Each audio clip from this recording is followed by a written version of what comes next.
I'd like to tell you about the strangest secret in the world. Some years ago, the late Nobel Prize-winning Dr. Albert Schweitzer was being interviewed in London, and a reporter asked him, "Doctor, what's wrong with men today?" And the great doctor was silent a moment, and then he said, "Men simply don't think." It's about this that I want to talk with you. We live today in a golden age. This is an era that man has looked forward to, dreamed of, and worked toward for thousands of years. But since it's here, we pretty well take it for granted. We in America are particularly fortunate to live in the richest land that ever existed on the face of the earth, a land of abundant opportunity for everyone. But do you know what happens? Well, let's take 100 men who start even at the age of 25. Do you have any idea what will happen to those men by the time they're 65? These 100 men who all start even at the age of 25 believe they're going to be successful. If you ask any one of these men if he wanted to be a success, he'd tell you he did. And you'd notice that he was eager toward life, that there was a certain sparkle to his eye, an erectness to his carriage, and life seemed like a pretty interesting adventure to him. But by the time they're 65, 1 will be rich. 4 will be financially independent.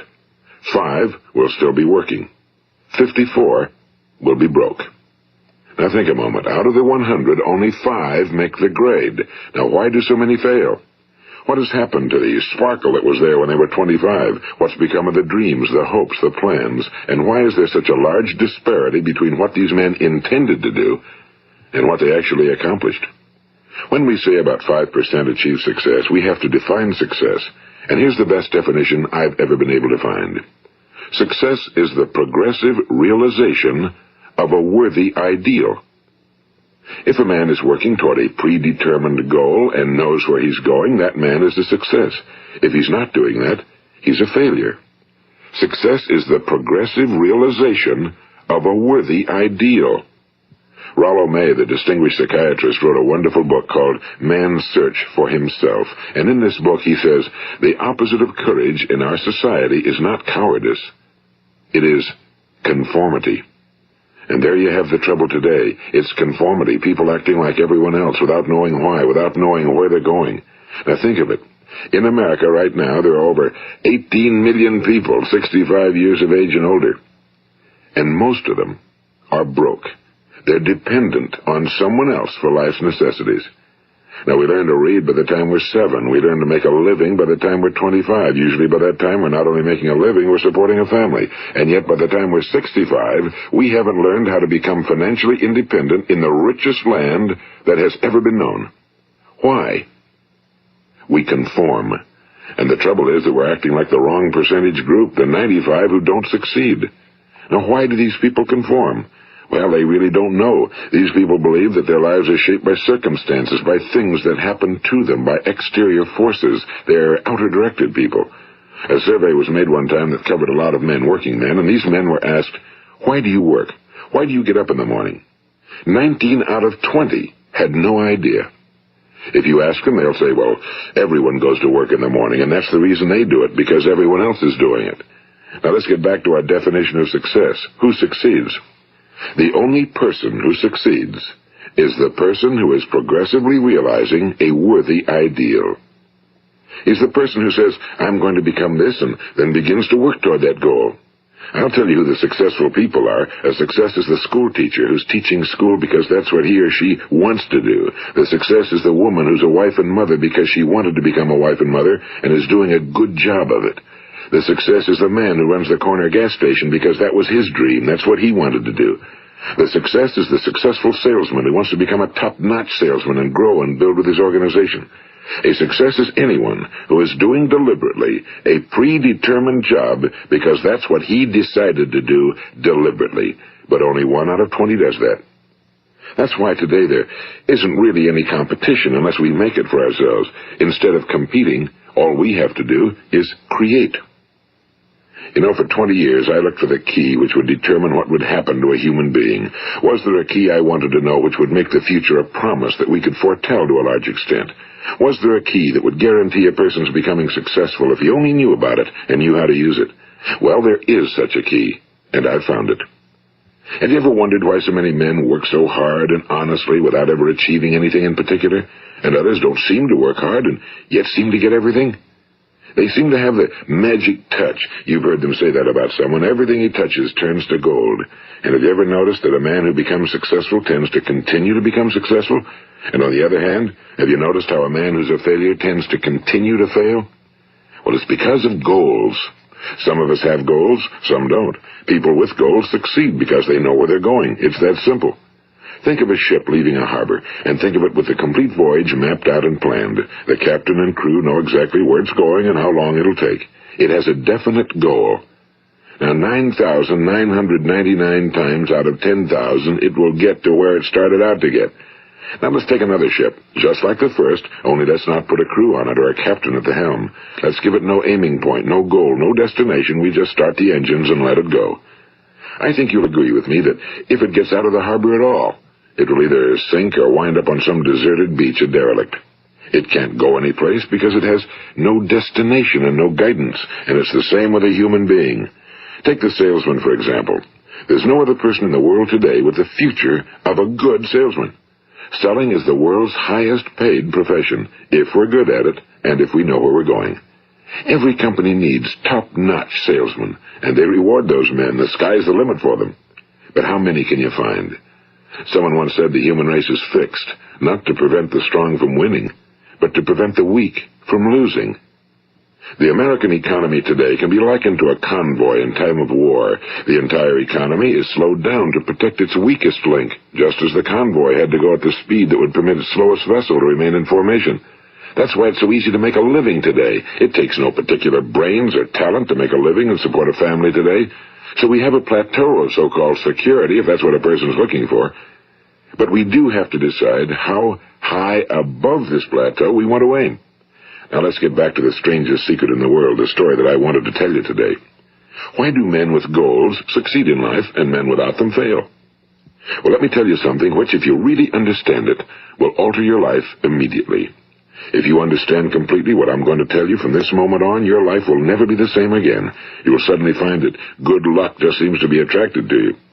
The things you want just seem to fall in line, and from now on you won't have the problems, the worries, the gnawing lump of anxiety that perhaps you've experienced before. Doubt, fear, well, they'll be things of the past. Here's the key to success and the key to failure. We become what we think about. Now let me say that again. We become what we think about. Throughout all history, the great wise men and teachers, philosophers and prophets have disagreed with one another on many different things. It's only on this one point that they are in complete and unanimous agreement. Listen to what Marcus Aurelius, the great Roman emperor, said. A man's life is what his thoughts make of it. Disraeli said this. Everything comes if a man will only wait. I've brought myself by long meditation to the conviction that a human being with a settled purpose must accomplish it, and that nothing can resist a will that will stake even existence for its fulfillment. Ralph Waldo Emerson said this, a man is what he thinks about all day long. William James said, the greatest discovery of my generation is that human beings can alter their lives by altering their attitudes of mind. And he also said, we need only in cold blood act as if the thing in question were real, and it will become infallibly real by growing into such a connection with our life that it will become real. It will become so knit with habit and emotion that our interest in it will be those which characterize belief. And he also said, if you only care enough for a result, you will almost certainly attain it. If you wish to be rich, you will be rich. If you wish to be learned, you will be learned. If you wish to be good, you will be good. Only you must then really wish these things and wish them exclusively, and not wish at the same time 100 other incompatible things just as strongly. In the Bible you read in Mark 9:23, if thou canst believe, all things are possible to him that believeth. My old friend Dr. Norman Vincent Peale put it this way, this is one of the greatest laws in the universe. Fervently do I wish I had discovered it as a very young man. It dawned upon me much later in life, and I found it to be one of the greatest, if not my greatest discovery outside of my relationship to God. The great law, briefly and simply stated, is that if you think in negative terms, you will get negative results.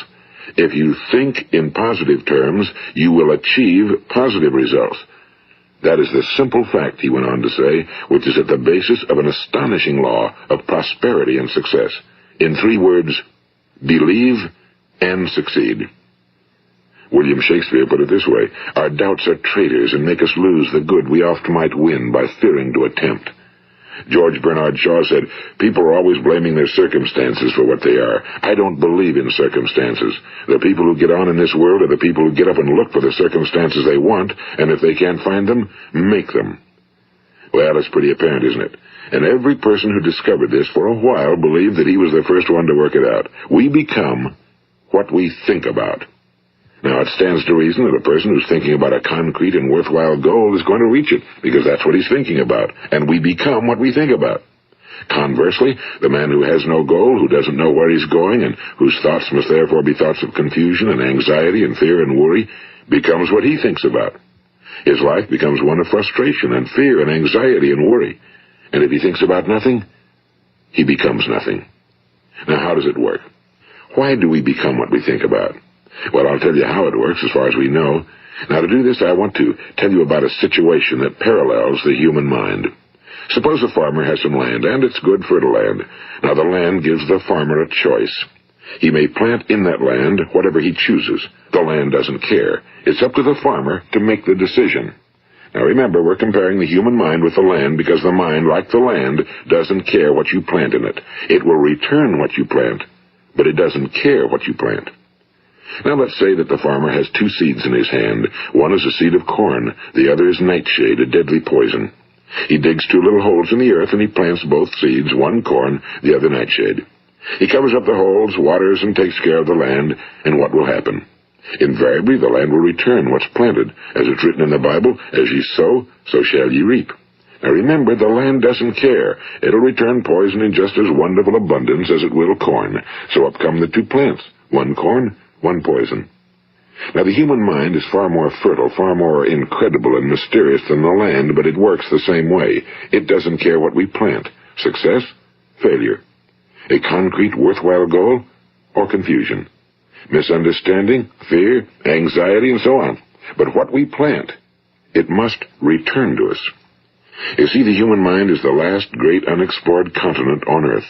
It contains riches beyond our wildest dreams. It will return anything we want to plant.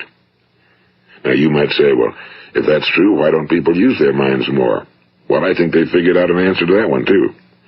Our mind comes as standard equipment at birth. It's free, and things that are given to us for nothing we place little value on. Things that we pay money for, we value. The paradox is that exactly the reverse is true. Everything that's really worthwhile in life came to us free. Our minds, our souls, our bodies, our hopes, our dreams, our ambitions, our intelligence, our love of family and children and friends and country, all these priceless possessions are free. But the things that cost us money are actually very cheap and can be replaced at any time. A good man can be completely wiped out and make another fortune. He can do that several times. Even if our home burns down, we can rebuild it. But the things we got for nothing, we can never replace. The human mind isn't used because we take it for granted. Familiarity breeds contempt. It can do any kind of job we assign to it, but generally speaking, we use it for little jobs instead of big, important ones. Universities have proved that most of us are operating on about 10% or less of our abilities. So decide now, what is it you want? Plant your goal in your mind. It's the most important decision you'll ever make in your entire life. What is it you want? Do you want to be an outstanding salesman? A better worker at your particular job? Do you want to go places in your company? In your community? Do you want to get rich? All you've got to do is plant that seed in your mind, care for it, work steadily toward your goal, and it will become a reality. It not only will, there's no way that it cannot. You see, that's a law, like the laws of Sir Isaac Newton, the laws of gravity. If you get on top of a building and jump off, you'll always go down. You'll never go up, and it's the same with all the other laws of nature. They always work. They're inflexible. Think about your goal in a relaxed, positive way. Picture yourself in your mind's eye as having already achieved this goal. See yourself doing the things you will be doing when you've reached your goal. Ours has been called the phenobarbital age, the age of ulcers and nervous breakdowns and tranquilizers, at a time when medical research has raised us to a new plateau of good health and longevity. Far too many of us worry ourselves into an early grave trying to cope with things in our own little personal ways, without learning a few great laws that will take care of everything for us. These things we bring on ourselves through our habitual way of thinking. Every one of us is the sum total of his own thoughts. He is where he is because that's exactly where he really wants to be, whether he'll admit that or not. Each of us must live off the fruit of his thoughts in the future, because what you think today and tomorrow, next month and next year, will mold your life and determine your future. You're guided by your mind.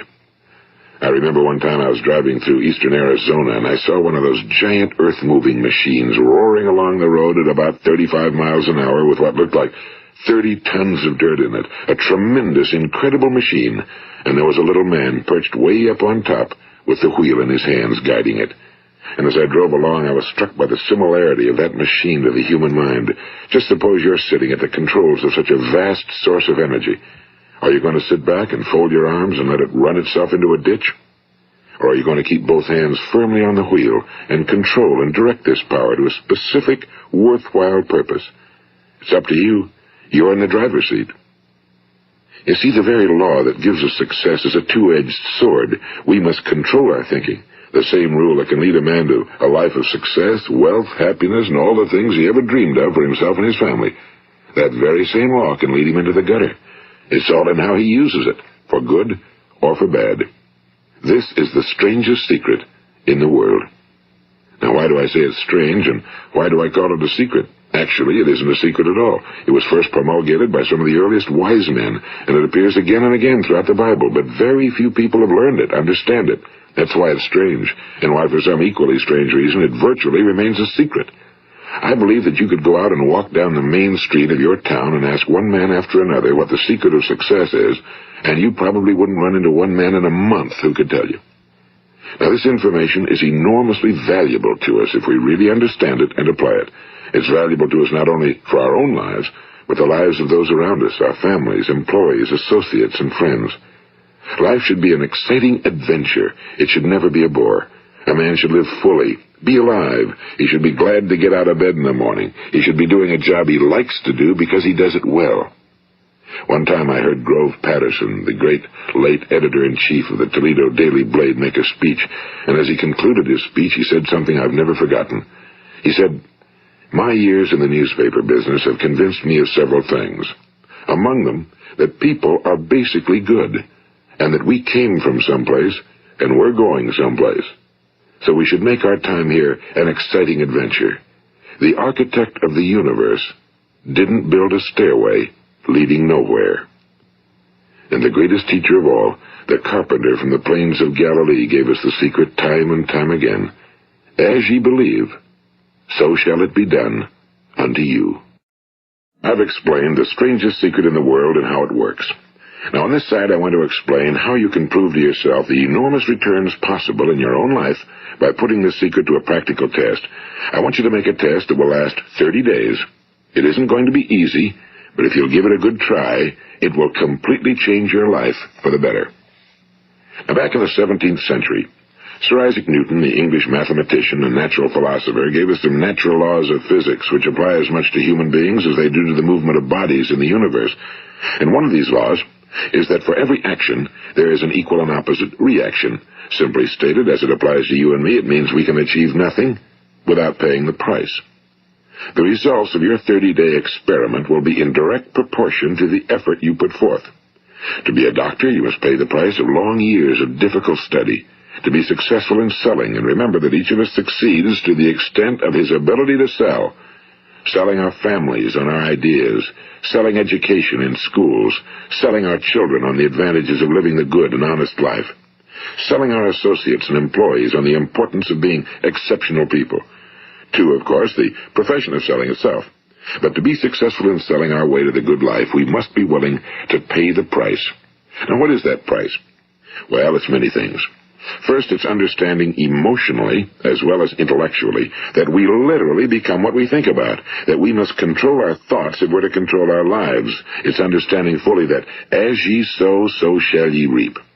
Second, it's cutting away all fetters from the mind and permitting it to soar as it was divinely designed to do. It's the realization that your limitations are self-imposed and that the opportunities for you today are enormous beyond belief. It's rising above narrow-minded pettiness and prejudice. And third, it's using all your courage to force yourself to think positively on your own problem, to set a definite and clearly defined goal for yourself, to let your marvelous mind think about your goal from all possible angles, to let your imagination speculate freely upon many different possible solutions, to refuse to believe that there are any circumstances sufficiently strong to defeat you in the accomplishment of your purpose, to act promptly and decisively when your course is clear, and to keep constantly aware of the fact that you are, at this moment, standing in the middle of your own acres of diamonds, as Russell Conwell used to point out. And fourth, save at least 10% of every dollar you earn. It's also remembering that no matter what your present job, it has enormous possibilities, if you're willing to pay the price. Now let's just go over the important points in the price each of us must pay to achieve the wonderful life that can be ours. It is, of course, worth any price. 1. You will become what you think about. 2. Remember the word imagination and let your mind begin to soar. 3. Courage. Concentrate on your goal every day. 4. Save 10% of what you earn. And 5. Action. Ideas are worthless unless we act on them. Now, I'll try to outline the 30-day test I want you to make. Keep in mind that you have nothing to lose by making this test and everything you could possibly want to gain. There are 2 things that may be said of everyone. Each of us wants something, and each of us is afraid of something. I want you to write on a card what it is you want more than anything else. It may be more money. Perhaps you'd like to double your income or make a specific amount of money. It may be a beautiful home. It may be success at your job. It may be a particular position in life. It could be a more harmonious family. Each of us wants something. Now write down on your card specifically what it is you want. Make sure it's a single goal and clearly defined. You needn't show it to anyone, but carry it with you so that you can look at it several times a day. Think about it in a cheerful, relaxed, positive way each morning when you get up, and immediately you have something to work for, something to get out of bed for, something to live for. Look at it every chance you get during the day and just before going to bed at night. And as you look at it, remember that you must become what you think about, and since you're thinking about your goal, you realize that soon it will be yours. In fact, it's yours really the moment you write it down and begin to think about it. Look at the abundance all around you as you go about your daily business. You have as much right to this abundance as any other living creature. It's yours for the asking. Now we come to the difficult part. Difficult because it means the formation of what is probably a brand new habit, and new habits are not easily formed. Once formed, however, it will follow you for the rest of your life. Stop thinking about what it is you fear. Each time a fearful or negative thought comes into your consciousness, replace it with a mental picture of your positive and worthwhile goal. And there will come times when you'll feel like giving up. It's easier for a human being to think negatively than positively. That's why only 5% are successful. You must begin now to place yourself in that group. For 30 days, you must take control of your mind. It will think about only what you permit it to think about. Each day for this 30-day test, do more than you have to do. In addition to maintaining a cheerful, positive outlook, give of yourself more than you've ever done before. Do this knowing that your returns in life must be in direct proportion to what you give. The moment you decide on a goal to work toward, you're immediately a successful person. You are then in that rare and successful category of people who know where they're going. Out of every 100 people, you belong to the top 5. Don't concern yourself too much with how you're going to achieve your goal. Leave that completely to a power greater than yourself. All you have to do is know where you're going. The answers will come to you of their own accord and at the right time. Remember these words from the Sermon on the Mount, and remember them well. Keep them constantly before you this month of your test. Ask, and it shall be given you.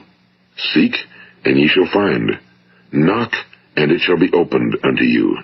For every one that asketh receiveth, and he that seeketh findeth, and to him that knocketh it shall be opened. It's as marvelous and as simple as that. In fact, it's so simple that in our seemingly complicated world, it's difficult for an adult to understand that all he needs is a purpose and faith. For 30 days, Do your very best. If you're a salesman, go at it as you've never done before, not in a hectic fashion, but with the calm, cheerful assurance that time well spent will give you the abundance in return you deserve and want. If you're a homemaker, devote your 30-day test to completely giving of yourself without thinking about receiving anything in return, and you'll be amazed at the difference it makes in your life. No matter what your job, do it as you've never done it before for 30 days. And if you've kept your goal before you every day, you'll wonder and marvel at this new life you've found. Dorothea Brand, the outstanding editor and writer, discovered it for herself and tells about it in her fine book, Wake Up and Live. Her entire philosophy is reduced to the words, act as though it were impossible to fail. She made her own test with sincerity and faith, and her entire life was changed to one of overwhelming success. Now, you make your test for 30 full days. Don't start your test until you've made up your mind to stick with it. You see, by being persistent, you're demonstrating faith. Persistence is simply another word for faith. If you didn't have faith, you'd never persist.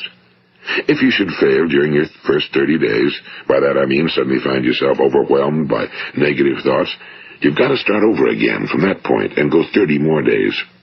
Gradually, your new habit will form until you find yourself one of that wonderful minority to whom virtually nothing is impossible.